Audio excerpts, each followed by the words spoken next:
Hello, I'm Atlanta Mayor Keisha Lance Bottoms, and it's my honor to welcome you to the African American Mayors Association 2021 Virtual Annual Conference. What a relevant theme. Forward Together, Mayor's Vision for Resilient Communities. We know that the last year's tested us in ways that we could not imagine, but in so many ways it's brought us closer together. And thanks to the African American Mayors Association and our partners across the country, our communities are still standing, and we are turning the corner on this global pandemic, and in so many ways we are beginning to thrive again. So I look forward to this conference, as I know all of you all do, and while we can't be together in person, I know that these virtual sessions will give us even more tools to make sure that our communities are empowered and continue to be resilient. Thank you for joining us, and I trust that you will enjoy this conference as much as I will.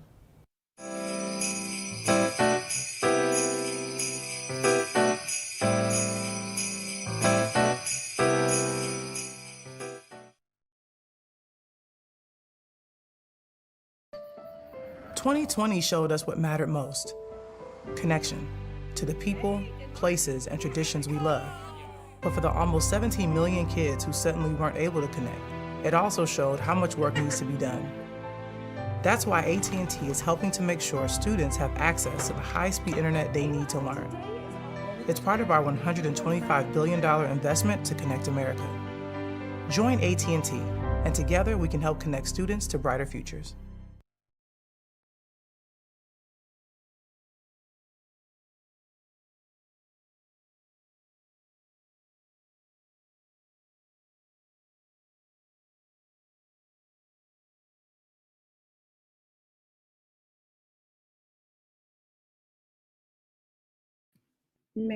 Mayor Price, you're muted.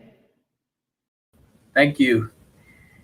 Good morning, fellow mayors and distinguished guests. I am Mayor McKinley Price, President of the African American Mayors Association and Mayor of the City of Newport News, Virginia. It is my pleasure to moderate today's session on corporate social responsibility Fireside Chat. I'd like to thank AT&T for sponsoring this session. This morning, we will discuss the importance of forging stronger relationships with our business communities as we work together to address the social and environmental concerns of our communities.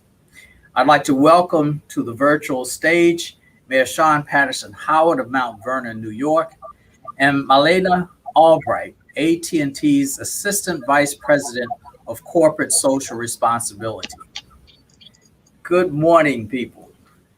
Good morning. First, if you would just give us an overview of yourself, your title, and what you're doing, just any opening comments that you may have. Sure. My name is Shawyn Patterson Howard. I'm mayor of the city of Mt.Vernon. I came into office in January of 2020, and being right next to the epicenter of the pandemic, by day 65 to 70, we were in the midst of COVID. So it's been an interesting year, but we're looking forward to coming out of this pandemic and forging ahead to new and greater things. That's great. Ms. Albright, can you hear us? I can. Are you guys able to hear me? We can hear you. We can't see you yet, though. Oh, no. Let me see. Let me figure out. I think I need to get my VPN reconnected here, but I will go ahead and talk until I can get my video back up and running. Okay, sounds good. I manage our community and social investment work through AT&T Corporate Social Responsibility team.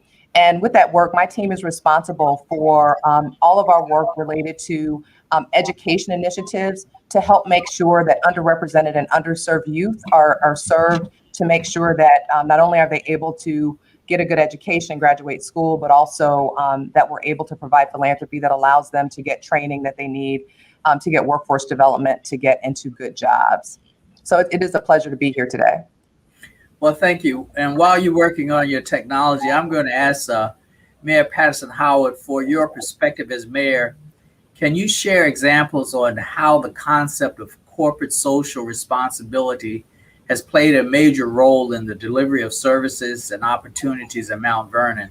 And what was the impact on such partnership?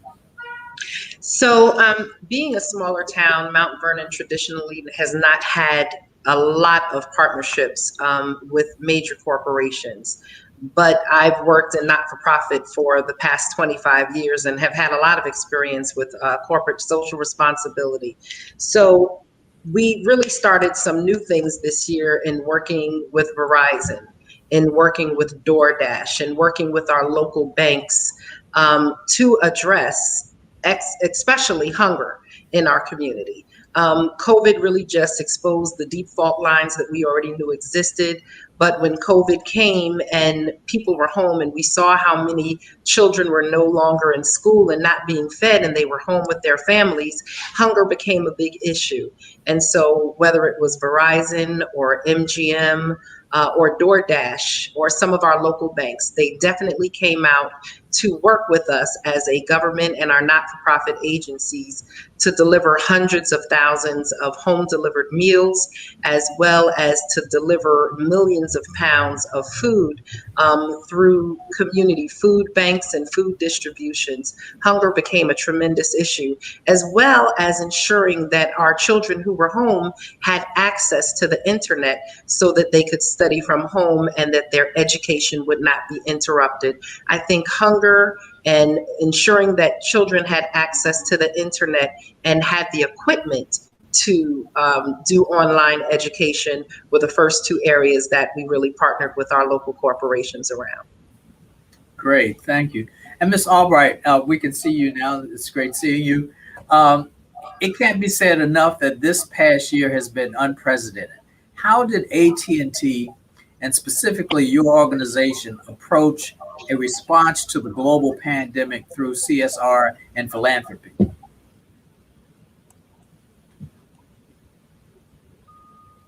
Yeah, thank you. So I'm back. Thank you. Sorry about the delay. But No as we all know, I mean, we've all weathered an extraordinary year this year, and our approach at AT&T had to be innovative and it had to be swift.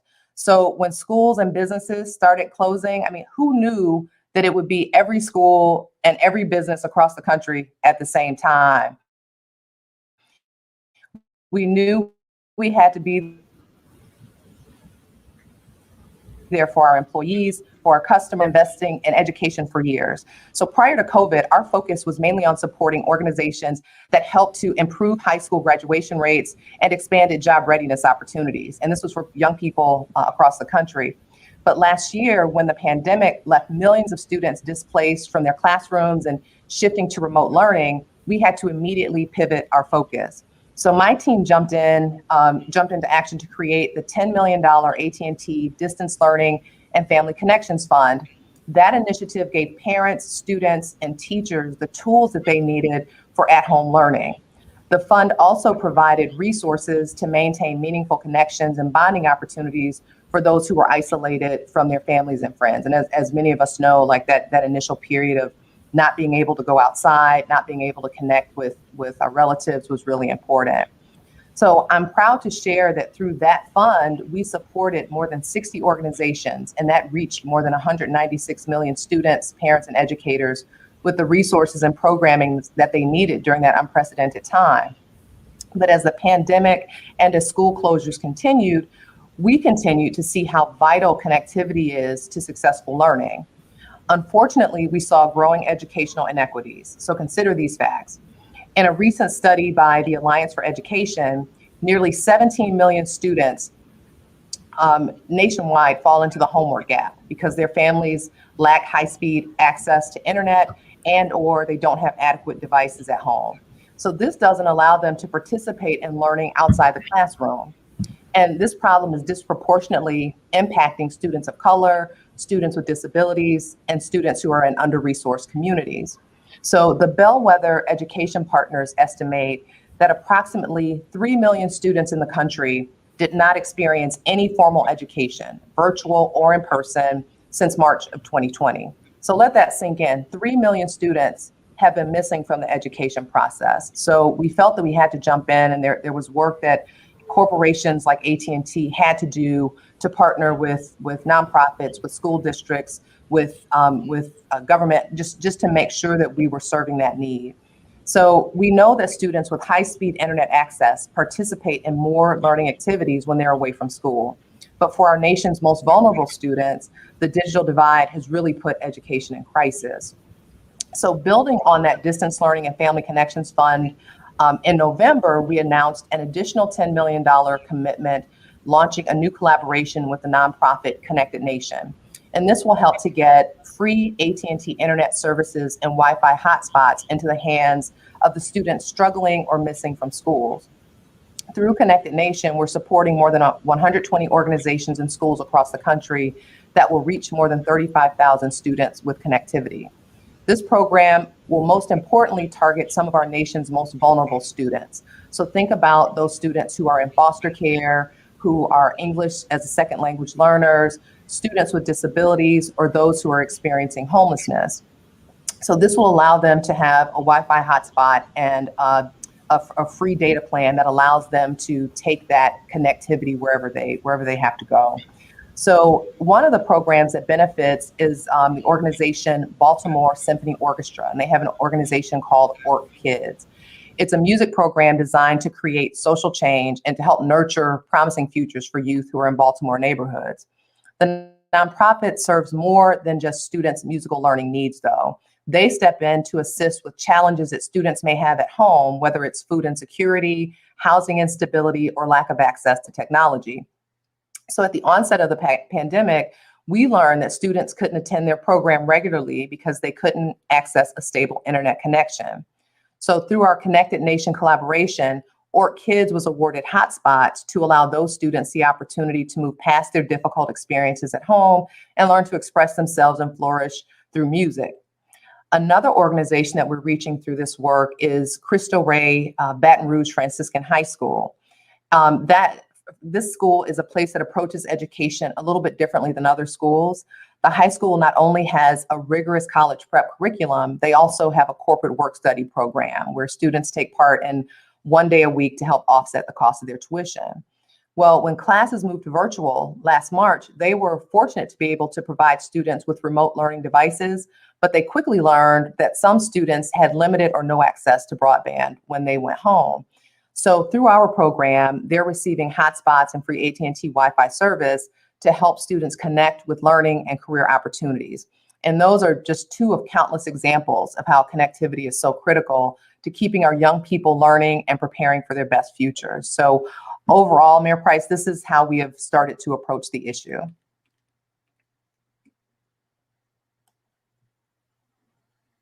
I'm sorry, Mayor Howard, same question. Same question. What we've really seen, and Ms. Albright just expressed it, that the corporations have really stepped up and entered community in more innovative ways.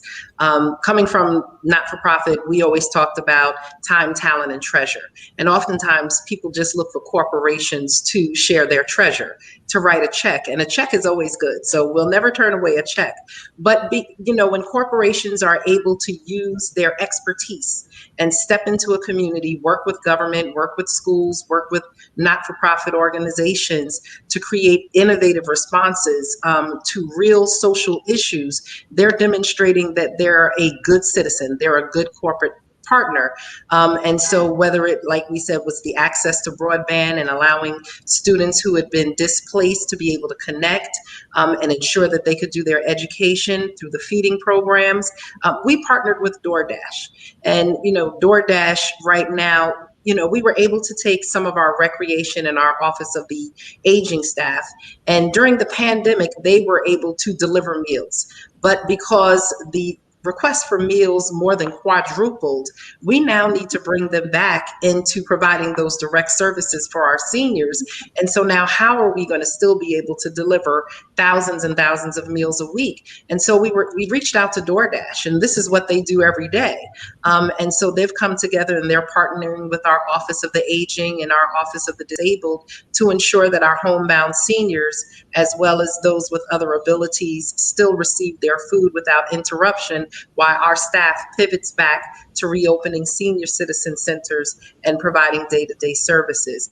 We've been able to work with MGM, and MGM has come out, and they are, especially as more people are being vaccinated, they've been able to come out into the community and do more hands-on work. So it's the check, it's the time and volunteering and working with our community and providing those direct services that makes a difference. And again, once again, you cannot discount the amount of expertise that those who work with corporations have. And so as we've been looking at reopening our businesses and working with our small businesses and our entrepreneurs, our corporate partners have come in and provided the type of technical assistance around marketing, around gaining access to capital, around pivoting and redefining yourself as a small business. They've provided that. We've been working with our corporate partners in identifying the new jobs that are coming down the pike, because we know that there are a lot of new job opportunities. And so we've been working with our corporate partners around reskilling our workforce, as well as upskilling our workforce, and helping people who might be in jobs that may not exist in the next 2 to 5 years, really identify what is a future career path for them. And that's been very important. The workforce development, the technical assistance that they're providing our small businesses and our entrepreneurs, and then also mental and emotional support. But one of the critical things I think that the corporations have worked with us around is really advocating and ensuring that our community, which is a small community, had equitable access to healthcare. We've been in the process of trying to save our hospital. Our hospital is scheduled to close, and as the Blackest community north of the Mason-Dixon line, we don't always have the political power to do this. So partnering with our corporations who now understand the importance of access to healthcare, and that their staff will be affected if our hospital closes, and that their staff have to have access to vaccines and testing and critical care, they've really stood alongside of us and have lobbied with our government officials locally, on the state level, and nationally to ensure that our community is receiving and has access to equitable healthcare opportunities and comprehensive healthcare. Mayor Price? Yes. If I could jump in on that Please. too. I mean, I think Mayor Howard makes such a good point. So when everything happened, I mean, I have to give so much credit to our mayors across the country. I mean, especially African-American mayors, because when kind of the ground zero of COVID hit, I mean, you guys had to step up and really take the lead. I mean, you were already in leadership, but you had to take leadership to a whole nother level of figuring out how your constituents were impacted, what you could do to pivot very quickly, how do you use the limited resources that you've already had. So when it came time for corporations to, we all knew there was a problem, but I think many of us looked to the cities to help to organize us and help figure out, okay, where's the need? How do we get it where it needs to go? So, I couldn't let this question go past without giving credit to the mayors who have really had to step up and make a way out of no way with a lot of this issue. So, if I could just step back in for a second, I think Sure. Another thing that the corporations have really stood up to, we've been talking about the pandemic, but in the midst of the pandemic, we've been dealing with social justice issues, racial justice issues, immigration issues, and the corporations have stepped from the background and really stepped out and started speaking against policies and legislation and I wouldn't say small moves by some politicians, but they really spoke out and said, Black lives matter. Immigration matters. Equitable access to services, to education, to healthcare, making sure that people are stable in their housing. Those things matter. And they started not just to write checks, but speak out publicly. And it's very important because corporations often have marketing campaigns to say, come use our services. We care. But what we've been able to see in this last year are the corporations that really do care about the issues that matter most to us, and they've stepped up and they've taken a risk, because when you stand out and you start to express your convictions as a corporation on controversial issues, you stand to not only gain customers, but you also stand to lose some customers. And so thank you for lifting your voice and standing beside us and letting our communities know that you just don't provide a service to the community. You're not just here to make money, but you are now standing side by side, hand in hand with us, lifting your voices and fighting against some of the practices that we've really, really seen come to a head in the last few years. So thank you so much for that. Thank you both for that. Great observations and answers. And to Ms. Albright, we also know that the digital divide creates significant gaps to access to employment and economic opportunity. Is AT&T addressing those needs at all through your efforts? Yeah, absolutely. Yes, we are. So as Mayor Howard pointed out, I mean, you know, on the heels of COVID, I mean, COVID really started to kind of lay bare the issues and inequities for communities of color, specifically in Black communities. And so AT&T had already been working in the area of trying to make sure that we built all of our programming and our work on the foundation of social equity. But, you know, each year our company fills thousands of jobs, and we need a capable and diverse workforce ready to go on day one. And AT&T is not alone in this space. Business leaders across the United States and around the world are eager to find qualified employees with the training and education that's needed to compete and to thrive in our fast-paced global economy. So that's why we help provide access to education and training that students need to get and keep good jobs.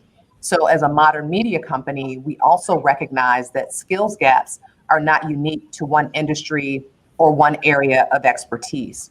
Advances in technology not only require a focus on hard technical skills such as coding and data analytics, but also require soft skills that technology cannot replace, including things like leadership, collaboration, effective decision-making.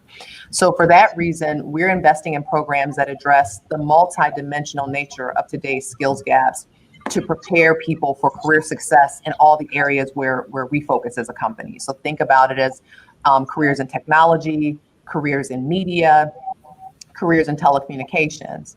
Now, COVID has disproportionately impacted underserved communities, really exacerbating longstanding social inequities and higher unemployment rates.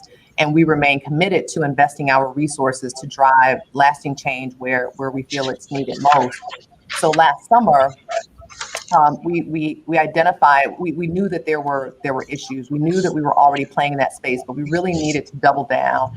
So we announced our commitment of an additional $10 million to create an economic opportunity, and foster upward mobility for underserved communities. So this commitment included support for national work readiness programs focused on Opportunity Youth. So for those of you who aren't familiar with Opportunity Youth, they are young people who are under and unemployed between the ages of 16 to 24, who aren't in school, they aren't working, they're really just off track. So through our collaborations with programs like Youth Build USA, Jobs for America's Graduates, and Year Up, we help to get Opportunity Youth back on track. It also includes our employee-led AT&T Believes program. So some of the mayors that are involved in your organization may be familiar with AT&T Believes. So local teams with diverse backgrounds evaluate the most urgent needs in markets across the U.S. and help to decide where best to share their volunteer time and philanthropic support to make pathways to success. And finally, we're collaborating with the nonprofit Next Cubed to cultivate Black technology development and entrepreneurship at HBCUs. So through HBCU Founders Program with Next Cubed, we are providing mentoring and encouragement for students to develop business and technology concepts in the area of digital health, finance, housing, and education sectors. So our goal is to help get young people the skills and training that they need so they can get good jobs at AT&T or anywhere.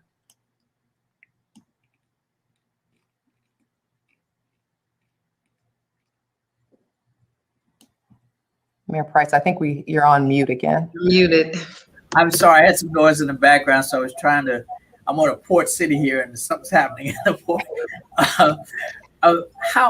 Mayor Howard, how should mayors be thinking about engaging corporate partners more effectively?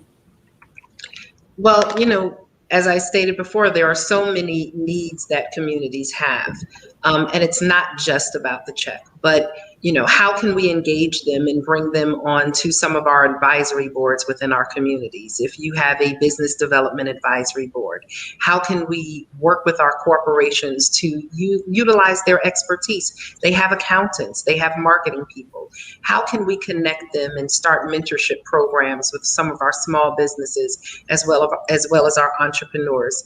As stores closed and people couldn't get into their stores, there were still other ways that they could sell their wares, but many of them didn't have websites. And so working with some of the corporations around website development so that our local businesses could develop an online platform. Mount Vernon is 4 square miles, so we have a main street, a downtown, but we don't have big retail operations. And so it was very important for our small businesses to get online. It's going to continue to be very important for them to get online and have a larger platform. Another thing that we're doing here in Mount Vernon, and we've seen it start in California, is we are a community Mayors for Guaranteed Income. And Mayors for Guaranteed Income recognizes that many families across the country are living precariously perched on the brink of homelessness, utility disconnection, that just some extra money to help them with childcare or transportation will allow them to get more competitive jobs as they're able to travel maybe a little bit further away using private transportation as opposed to public. And so Google and Twitter have been very instrumental in helping Mayors for Guaranteed Income to get off the ground by providing seed grants. And what do we do with Mayors for Guaranteed Income? We are providing, here in Mount Vernon, we'll be providing over 100 families with $500 a month that they can choose how they use. We're not paying their rent directly, we're not paying utilities, but we have to trust our residents to know how they need to utilize these monies most to ensure that they have stability. We have to give our community, which has been struggling, and COVID has made it even worse, an opportunity to receive help and still receive help and maintain their dignity. This is not about a handout, it's a hand up. And so as rent moratoriums end, we're going to see the increase in homelessness or people at risk of eviction and foreclosure. It's going to raise so much. So how can we partner with corporations and not-for-profits to provide support to many of our families who are going to be struggling? We have not yet begun to see the financial impact of COVID because we have been on a fiscal pause and a timeout.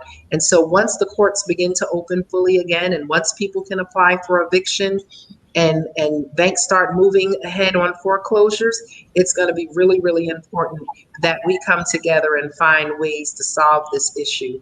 And it's not just throwing money at the issue, but providing a consistent financial support to families who can utilize it and need it most. And these families, what we've already seen with Mayors for Guaranteed Income is that though the individuals who are receiving this money, they're using it responsibly. They're reinvesting right back into the small businesses in their community through transportation, paying their rent, buying food, buying clothing for their children, ensuring that their utilities are not disconnected.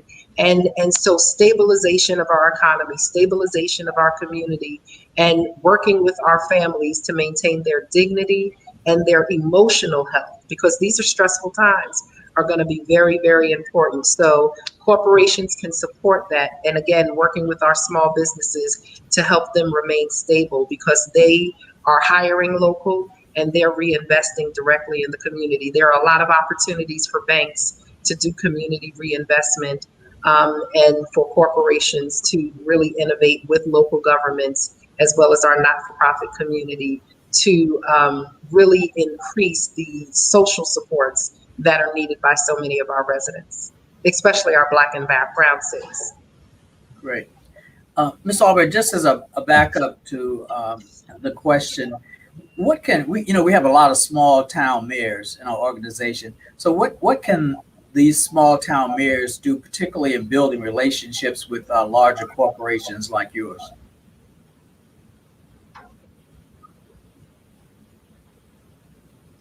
Yeah, that's a really good question. I just, as we've stated, earlier in the conversation, partnerships between corporations and municipalities is just necessary.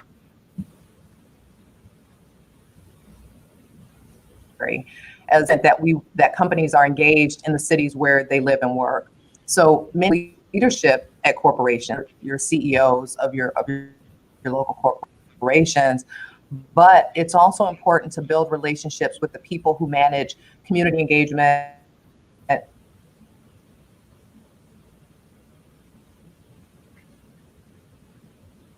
Breaking up a little bit there, Ms. Albright. And philanthropy, both on those initiatives. Yes. Yeah, can you hear me now? Yes, it is. A little better?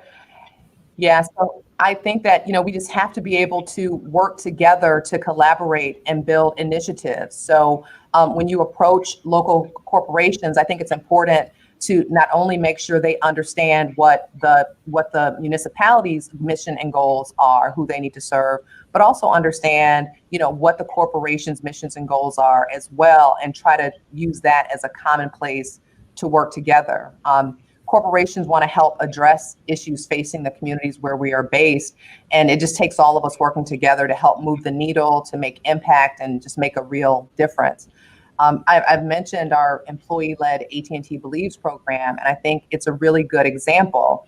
It's a company-wide localized effort that creates positive change in our communities. It's led by our employees at AT&T. So through it, we're focusing on needs such as building job skills. Other cities, they're focused on homelessness. They're focused on access to education and careers, but this is all tailored to each community and the greatest challenges that they face.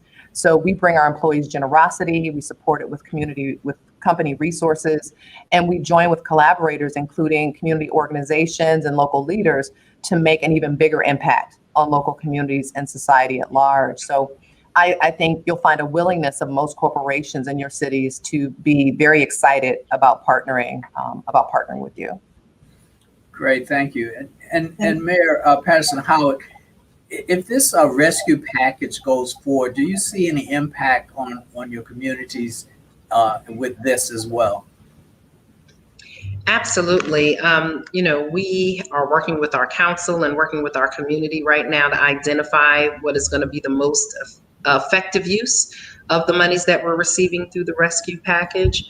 Small towns, like you said, small towns oftentimes are under-resourced insofar as our staffing infrastructure, but we have all of the same challenges as our larger cities, whether it's crumbling infrastructures, whether it's the increased need for public safety, ensuring that we are supporting our staff and able to retain them and not lose them to other larger surrounding municipalities. And so we are really looking at the American Rescue Plan and figuring out how we can get the biggest bang for our dollar. But we're also looking at working with our corporations. MGM, they have an incredible app where their staff, because many of your staff, they may not have high positions, but they live in our communities. And so they're tracking their volunteer hours of how their staff is giving back in the community. And so corporations can definitely incentivize their staff to be involved in their local communities as they represent their corporations. But when it comes to the American Rescue Plan, I think partnering with our community, but partnering with our corporations to see how we can leverage their support and leverage these dollars that we have to go a longer way. We're definitely looking at doing some expansion around broadband. So Verizon is one of our local partners. They have a hub here in Mt.Vernon that serves our region, and we're having those conversations right now. We're not getting billions of dollars, but how can we spend the millions of dollars best to ensure that we have good connectivity, that our students have access, and not just our students, but our seniors. because our seniors have been stuck at home and they've not been able to communicate with their families. And so how can we make sure that we are upskilling our seniors to feel more comfortable on these digital platforms so that they can reach across the country and have access? Because with closed senior centers and their inability to travel, the connectivity of our seniors and ensuring that our senior citizens' residences are wired properly and our seniors know how to use this new technology to maintain contact and decrease the mental health and depression and anxiety that we've seen amongst our senior populations is so critical. So organizations like AT&T and Verizon and Spectrum, you know, we really look for you to partner with us also around reconnecting our seniors, because they still have so much to offer, but they don't necessarily have some of the access that those of us who use this technology every day have. Yeah. Mayor Price, can I jump in on that? Absolutely. Thank you. So, I mean, this conversation just keeps getting back to the issue of connectivity and how important that is.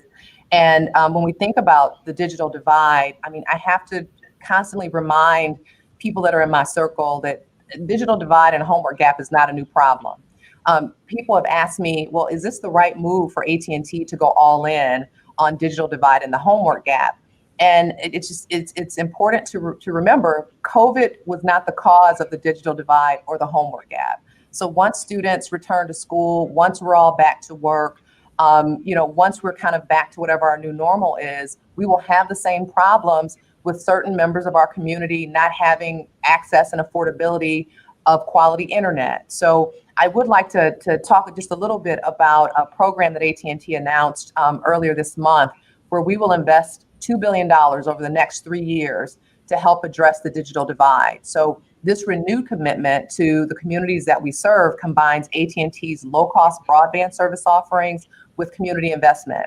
So this commitment is providing affordable broadband through AT&T's discounted service to K-12 schools, colleges, and universities, as well as the emergency broadband or EBB program that will be administered by the FCC. So the part I'm personally most excited about, we introduced the AT&T Connected Learning Initiative. So this is a new commitment that will help reduce learning loss. It will help narrow the homework gap and will create compelling educational content for students.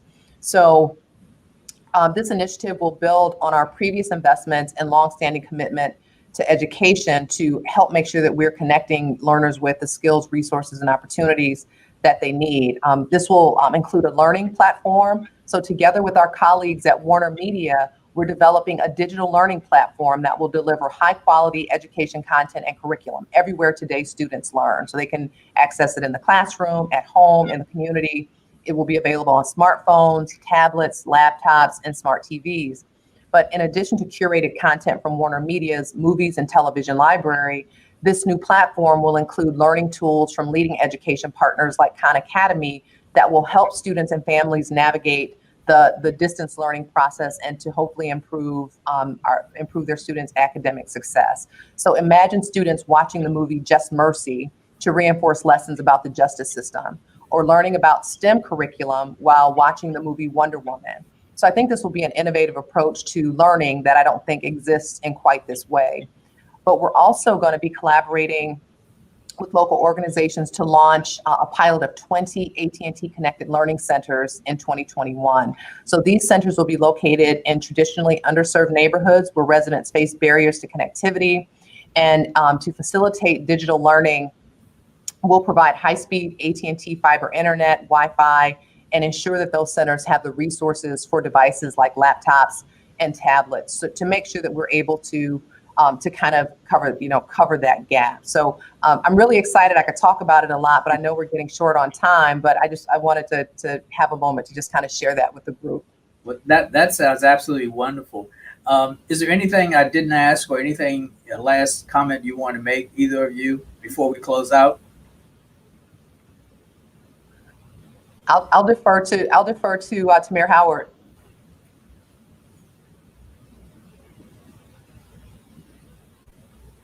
Had to unmute. No, I just think, as we stated, there are a lot of challenges. Some of them are historic challenges, and there will be new emerging challenges. And we're just operating in a very volatile environment. And so it's building relationships, communication, building trust, and finding new ways to approach these historic challenges, and definitely push a reset button so that we can address some of the emerging challenges that will be coming down the pike. Communication and relationships are going to be critical at this time, and just coming to the table and finding solutions. We know that there are major problems that exist, but I believe this is a time of great opportunity. And I loved when you said earlier, Ms. Albright, you talked about opportunity youth, because that's asset-based language. And as communities of color and leaders of color, we have to make sure that we're not just talking about the deficits of our community, but we're talking about the incredible opportunities that exist for corporations to partner with us to develop solutions. And so we have to use that asset-based language. Yes, we have challenges, so let's change the discussion around challenges and say that there are great opportunities for us to partner around at least 25 issues to make an impact and a real change. And when you're talking about small towns and smaller cities, we are small, and it is an opportunity to use us as an incubator for great ideas, and to test out some of these new programs, because a considerably small investment in a small community can make a big impact. And then we can replicate that, and we could enlarge it in larger communities, and pare it down for smaller communities. So this is a great opportunity for partnership with smaller communities and developing new best practices that can be scaled up across the country. Well, thank you. And I'd like to thank AT&T's Assistant Vice President of Corporate Social Responsibility, Mylayna Albright, and Mayor Shawyn Patterson of Mt.Vernon, New York, for sharing this important information with our audience. And I'd also like to once again acknowledge our sponsor, Ewing Marion Kaufman Foundation, for your support of AAMA. We're now going to take a brief intermission brought to you by Our Mayor's podcast, and our next session will begin promptly at noon on broadband infrastructure, sponsored by Comcast. Thank you all.